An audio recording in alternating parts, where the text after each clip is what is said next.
Chapter 7. Granny Fox Has a Bad Dream. Nothing ever simply happens. Bear that point in mind.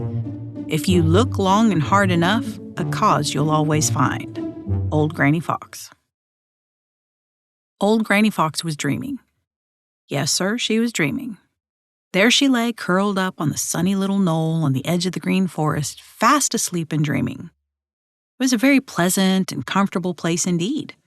You see, jolly, round, bright Mr. Sun poured his warmest rays right down there from the blue, blue sky. When old Granny Fox was tired, she often slipped over there for a short nap and sunbath, even in winter. She was quite sure that no one knew anything about it.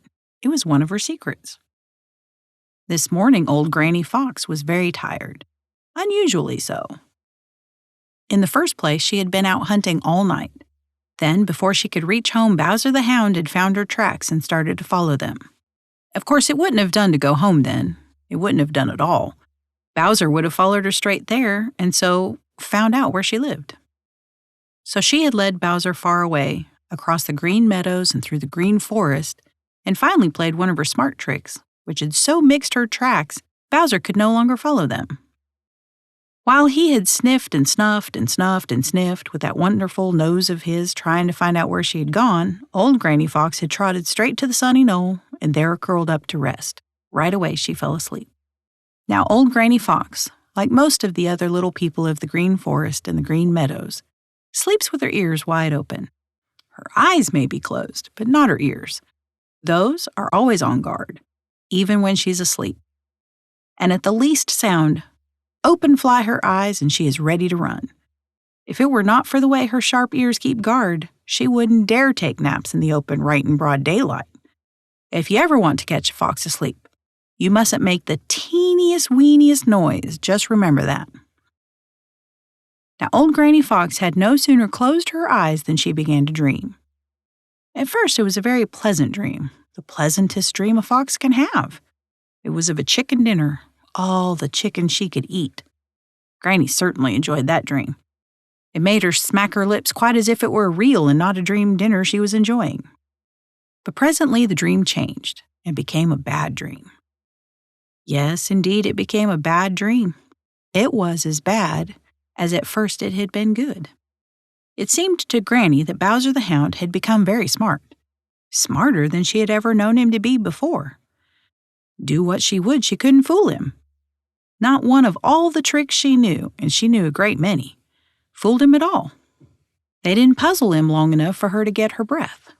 Bowser kept getting nearer and nearer and nearer, all in the dream, you know, until it seemed as if his great voice sounded right at her very heels.